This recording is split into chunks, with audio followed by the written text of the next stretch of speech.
Now, one side in this campaign has been telling us that the issues of this election are the maintenance of peace and prosperity. The line has been used, we've never had it so good. I won't have to worry about putting gas in my car. I won't have to worry about paying my mortgage. You know, if I help him, he's going to help me. But I have an uncomfortable feeling that this prosperity isn't something on which we can base our hopes for the future. The key point I'm making right now is that the economy is moving in a positive direction. And yet our government continues to spend $17 million a day more than the government takes in. You're telling me we got to go spend money to keep from going bankrupt? The answer, yeah, it's what I'm telling you. We've raised our debt limit 3 times in the last 12 months. And now our national debt is 1.5 times bigger than all the combined debts of all the nations of the world. We're going to raise the debt limit. We always have. We will do it again. We have $15 billion in gold in our treasury. We don't own an ounce. I have been informed that the majority plans to block consideration of this amendment, which is number 1367, regarding the transparency at the Federal Reserve. Foreign dollar claims are $27.3 billion.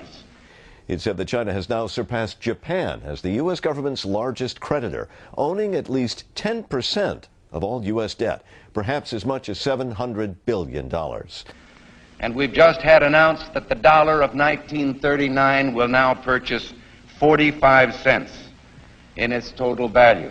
President Obama is expected to face tough questions over the U.S. decision to pump $600 billion freshly printed dollars into its economy. Now, the move is an attempt to revive the country's finances, but will result in the devaluation of the dollar.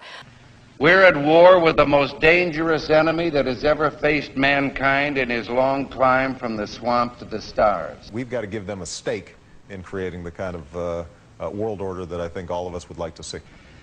And it's been said if we lose that war, and in so doing lose this way of freedom of ours, you'll construct a legal regime to make indefinite detention legal. history will record with the greatest astonishment that those who had the most to lose did the least to prevent its happening. They're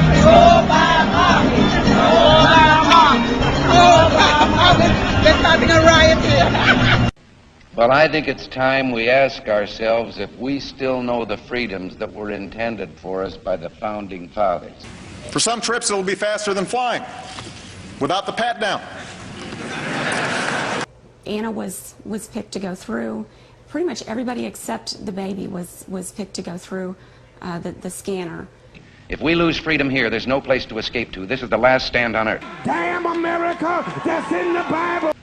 Whether we believe in our capacity for self-government or whether we abandon the American Revolution and confess that a little intellectual elite in a far distant capital can plan our lives for us better than we can plan them ourselves. I've got a core set of values that I think have to be advanced,